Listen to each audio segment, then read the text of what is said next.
What's good, guys? We back at it again with another video, man. It's where my phone? It's 5:48 in the morning.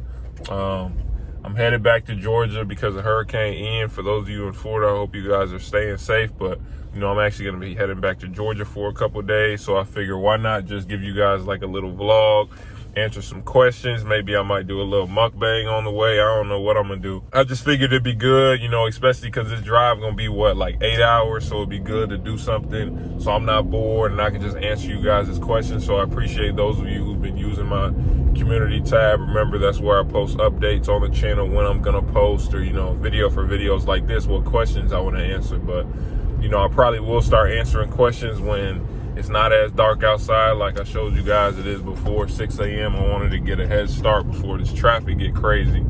Everybody gonna try and leave at the same time, but about to get on this interstate. When it gets light, we're gonna start answering some questions.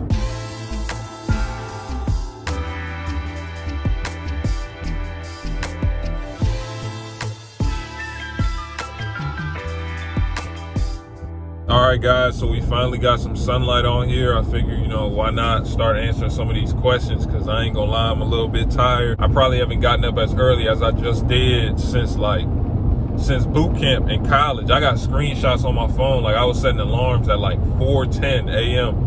4:10, 4:15, 4:20, 4:25, 4:30.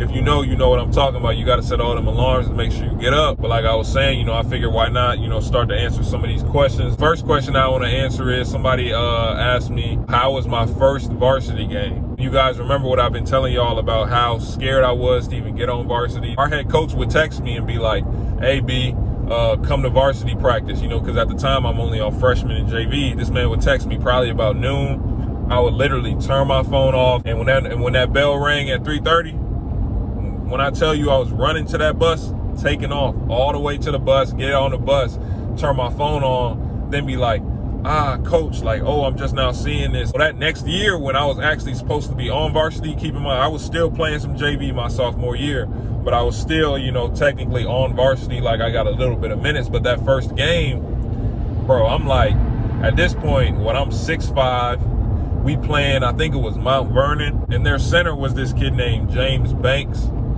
He was already like 6'10". I'm pretty sure he might have been like a junior. He was like 6'10". I think he already had offers at the time. He ended up going to Texas. I think he was a 4-star and a top 100 player. So I was playing him. That was my matchup, basically. I didn't start my first game, but that was my matchup, my first varsity game. And when I tell you, bro, that game, I realized like there was levels to basketball. At the time, like, of course I was playing pretty well on JV, on freshman. Like I said, I got in triple doubles. So, but my confidence still wasn't really there, bro. James Banks was dunking on everybody. I'm talking about he getting every single rebound over me, finishing. Like, of course, at the time, still, I can't really catch, so I'm dropping a bunch of passes. I'm trying to shoot layups. They getting blocked. Or I remember I had a wide open layup. I ended up missing that. It was bad. My first varsity game was bad, which is why I tell you guys all the time, like, you can't let one game define your career. Or, if you're maybe a freshman or a sophomore and you might be on varsity and you're not performing, you can't really let that knock your confidence. Because I'll be honest, like, I was, after that game, I'm like, shoot, I see why he got offers. Like, he already like 6'10", he dunking, and I'm 6'5" as a sophomore. So I'm still wondering, am I going to grow anymore? Plus, I'm already missing layups, dropping passes, so I really didn't think college was for me. Got to just keep working. Even when you on varsity and you not performing. My barber, his son's a sophomore, and he plays on varsity, but, he's been struggling, and he hasn't been performing that well. And, his dad's been kind of getting, a little bit discouraged in terms of his long-term prospects of playing in college. And I've been just trying to tell him, it's early, like, y'all got time. Go watch that basketball players progression video. You got examples of players all over who are late bloomers. Like, and a lot of you guys watching this might be late bloomers. So if you're a sophomore and you're still on JV, or even if you are playing a little bit of varsity and you aren't performing yet, that isn't something that you should be discouraged about. It should tell you that you should just be putting in that much more work. But we still on the road. I think I got probably like 5 hours left, but every time I hit a little bit of traffic or something like that, I'll make sure I'll, answer a question. Or when I go get something to eat, of course, I'm gonna set the camera up. We're gonna talk a little bit, because, I got some things I want to talk to you guys about what I'm going to be doing in these upcoming months with the channel. I'm really excited about it, but I'm going to tap in with y'all later. Hey man, we about to hit this state line, but I just had to come on here and say to y'all, like, for everybody who say, oh, I want to be tall so bad and I wish I was this, I wish I was that. Bro, traveling at this height hurts. Like on the plane, I remember when we used to have games, away games, and we used to have to get on the plane. I would literally go to the desk early and be like, hey, I got knee problems, or I might even say like, hey, I just had a surgery. Even when I didn't, I would just say that just so they give me the Exero, and it worked most of the time. So I'm telling y'all, like, it's painful. Y'all see this right now? You all see my legs? Bro, I got this car in cruise control right now, and I got to stretch on my legs past the pedals. That's what I be having to go through just because of my knees, my back, all type of stuff. We about to hit this Florida, Georgia state line. I just wanted to tell you guys about some things that I'm going to be doing on the channel within these next couple months. I plan on going to a lot of basketball tournaments that's going to be coming up. If you guys message me and I'm in the area, I might be coming to some of your games, and I'll be filming a lot of it, vlogging it. Just really going to see a lot of these players in person. Like, I'm going to go see Montverde play IMG. Highly talented players on both sides. I plan on going to City of Palms. Coming back to Georgia for holiday hoops giving. Is just a lot of things that I'm really excited about showing you guys what actually goes on behind the scenes in these tournaments, what type of recruiting comes out of it. Just really want to talk to you guys about that. But, I'm going to show you guys this state line, and we probably going to go get something to eat.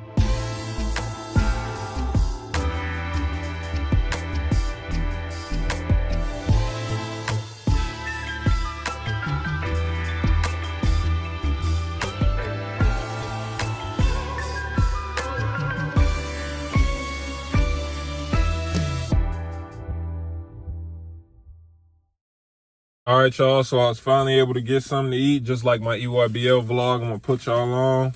Chick-fil-A got me the sausage, egg, hash brown bowl. I'm telling you, shake it up for you eat it. Goes. But I did want to start answering these questions. The first question that I had that I want to answer right now is dating and being a D1 athlete. And also, for any of these questions, let me know if y'all want full videos on it, because obviously I won't be talking about it for too long. But yeah, the dating and while being a D1 athlete is something that, we've talked about the parties and stuff, but we never really talked about the dating because, I did have a girlfriend my freshman year of college, or no, never mind. I had a girlfriend my sophomore year. The biggest thing about that for me was my freshman year, I've told you guys, I wasn't really playing, so I wasn't getting a lot of attention. Plus, I didn't go out at all. So even though I met her at the end of the year, I wasn't going out. So there wasn't really any distractions. But when I came into my sophomore year, and then all of a sudden, I became a starter and I'm starting to go out, is where, I actually started to feel the strain of, being in a relationship while I was a D1 athlete. Because every time I would go out, we've talked about it before, you'd have everyone in there, wherever we're at, bar, club, whatever, would come up to you. You got a lot of girls that just want to talk to you, be around you just because you're on the basketball team, just still trying to not give in to the distractions. And because I'm telling you, it gets kind of crazy doing that. But at the same time, it was good to have a girlfriend while I was an athlete, because when I was going through my toughest times, with my free throws, with my mental health, like, remember I told you guys the stories of when I'd have a decent game, but I'd miss a free throw. And I would go back and I'd sit in my room and just with the lights off and not want to do anything. She really helped with that. She was the person that was, trying to be there, speak life into me, really trying to be positive. So I really appreciate her for being there. The next question is advice for good incoming freshmen with a good mindset. I think that this is probably one of the most important things that I'll talk about in this video, because I wasn't that extremely talented freshman, but I came into high school with this kid who was supposed to be the next one. I've talked about him before. This kid was top 50 while we were in middle school in the country. Was really a pretty big name. But we got to high school. He was starting on varsity as a freshman in high school. Keep in mind, he was probably about 5'8", 5'9". But the best handles that I've ever seen till this day, right? I say all that to say, when we got to high school, he literally, you could tell, he just, he felt like he could do what he wanted to. So we'd have weights, he'd show up later, he'd be in weights and not really be lifting at all. He'll just have all these problems off the court, even in school, he wasn't doing his schoolwork, because I guess he just thought that because he was that good, things were just going to be taken care of for him, but it wasn't the case at all. And, you know, he ended up getting sidetracked, and let's just say like his career didn't end up panning out. So the biggest advice that I would give to an incoming freshman who is also good is don't be impatient, but at the same time, continue to work at an extremely high level towards your goal, right? When I say don't be impatient, that means, you know, it's okay to be a freshman and not really play that much. It's okay to be a freshman and play fresh on the freshman team and play JV. It's okay. There's a natural progression to things. You will get better little by little by little. That's all this is, stacking bricks day after day after day. And then all of a sudden you'll look up one day and you're going to be a senior and you're going to be so much better than everybody else. Why? Because you were patient and you waited your turn. Work day in and day out. When you step into high school, again, don't walk in there thinking you're the man. No, walk in there thinking nobody knows me. Nobody knows what I've done before. I'm going to prove to anybody in the high school, any other high schools in the region, any other schools in the state, how good I am as a player, and I will progress year after year after year. We got one more question I want to hit on before I get back on the road, and that's, in today's basketball world, what must players in high school or overseas do to get recruited by college coaches? I made a couple videos on this before, but the biggest thing I would have to say is, you know, you have to work to a point that, you know you're good. Like, you know that you are a college level basketball player. And I mean, like, don't lie to yourself. Like, sit down and watch college basketball and watch players that are in college, like currently, and watch what they were doing in high school. And honestly, assess yourself and say, am I good enough to be a college basketball player? And if that answer is yes, then the next step is getting as much exposure as possible. So like I've told you guys before, that means I would suggest that you go to any camp that you can that is reputable, that you know that there are going to be scouts there, coaches there that can evaluate talent, because the biggest thing is getting seen for the first time. Once a scout or an analyst or somebody sees you play and they recognize that you are a certain level of talent, you're a college level basketball player, all of a sudden, whoever they know, their network, they might mention you. They might, oh yeah, I just saw a player here. And then that person might go see you play. And then if they like you, oh yeah, you know, there's this player here. And then that's how it spreads, because coaching, I'm telling you, is a really, really, really close-knit group. Like, a lot of coaches know each other and they communicate all the time, because I've told you guys this before. If I go watch a game, right, and there's this player that I think is, you know, a low major D1 talent, right, but I'm a high major coach, I know he's not good enough for my level. But you know what I am going to do? I have friends that are at other low major D1s, and I'm going to call them. I'm going to text them. I'm going to say, hey, yeah, bro, you might want to go check this kid out at this school. And this is how this works, which is why I'm telling you guys, go to these camps, make sure they're reputable, make sure they're just not trying to take your money, because there are some camps that try and do that. But make sure you go to reputable camps, get in front of the right people, and I'm telling you, your level of recruitment will grow. I'm about to get back on the road. I'm going to tap back in with y'all when I get closer to home. All right, y'all, so I made it back to my area. But, you know, I was driving around, and I actually lived pretty close to my old elementary school. And, you know, I really just wanted to come out here and show you guys kind of what it looked like, because this was one of those places where, you know, I really started playing basketball. I started to kind of like it a little bit, you know, when we used to come out here for recess.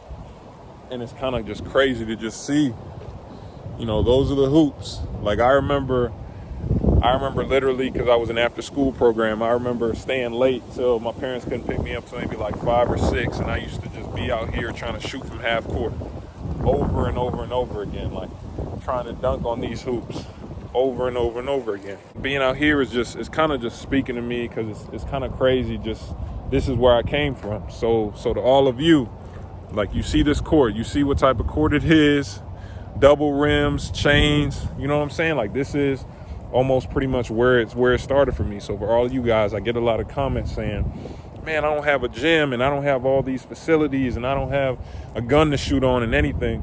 Bro, all you need to do, find you a park just like this. Find you a little outside park. I don't care. They could have chain nets. They can have double rims. It shouldn't matter. If you're really that serious about your goal, like, you'll go anywhere. Recently, for me, there have been a couple people, you know, that's been in my life that have passed away. And, you know, the biggest thing that I've started to realize as of late is you can't let moments go by. You can't take things for granted. You need to take advantage of everything you've been given, right? And you might not have the money. You might not have, you know what I'm saying, the status. You might not have the exposure that you want. What you do have is health. What you do have is the ability to watch this video. What you do have is the ability to walk and get up and run somewhere and go find somewhere to work on your game. I really just want you guys to take advantage of every second you have here, because I'm telling you right now, nothing's promised. Tomorrow isn't promised. Just really take advantage of everything that you've been given. Even if you don't think it's a lot, just take advantage of everything that you've been given. If you're in that pathway for Hurricane Ian, I pray that you're staying safe. And I really appreciate you guys watching. I'll see you guys next time in the next video.